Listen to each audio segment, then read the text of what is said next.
The man who dares the conception of mankind was created by God, and publishes the most controversial scientific theory in history. This clip will be talking about the scientist who changed the way we look at natural evolution, Charles Darwin. Charles Darwin was born in Shrewsbury, England 1809, in a wealthy family. His father, a doctor, had high hopes for his sons to succeed at Edinburgh University in Scotland, where he enrolled in medicine. Darwin's father expected him to be a doctor or priest, normally for a typical wealthy family on that day. However, Darwin was more interested in natural history than medicine. I feel bad for his father, but letting the kid choose their own way is the best. At 22, Darwin set out on a voyage as a naturalist on a round-the-world that took him to South America, Australasia, and Africa. Just like taking a gap year nowadays, besides he takes a gap year for 5 years. Is it still considered a gap year? Darwin spent much of his journey on land gathering samples of plants, animals, minerals, and fossils. He traveled to Brazil, Argentina, Chile, and distant islands such as the Galapagos. Travel through the dense forest, climb the mountain, and explore the island, such an adventure man, Darwin. Darwin's research continued after he returned to England in 1836. Studies of his trip samples and notes resulted in groundbreaking scientific breakthroughs. He shared the fossils he gathered with paleontologists and geologists, contributing to greater understanding of the processes that shape the Earth's surface.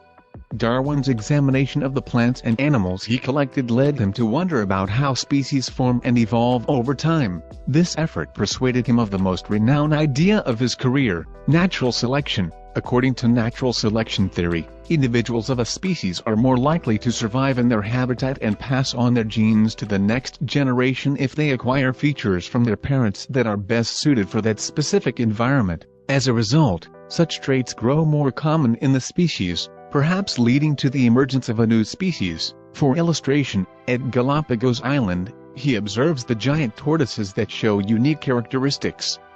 In the humid area that has plenty of grass, the turtle has a short neck and a dome-shaped shell. While in the drier environment, the turtle tends to have a satyr-like shell and a longer neck.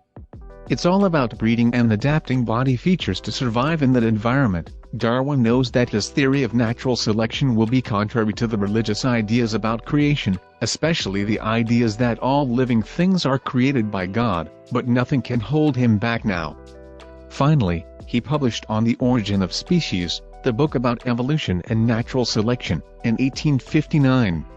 It was as popular as it was controversial. Many individuals were persuaded by the book that species evolved with time. After publishing the book, Darwin's health got worse. For the rest of his life, Darwin continues on working and writing. He publishes more books and carries out more experiments on plants and animals. All of his work was designed to test his grand theory, natural selection. His theory and his bravery are still influential up to this day. His name is still named as one of the greatest scientists.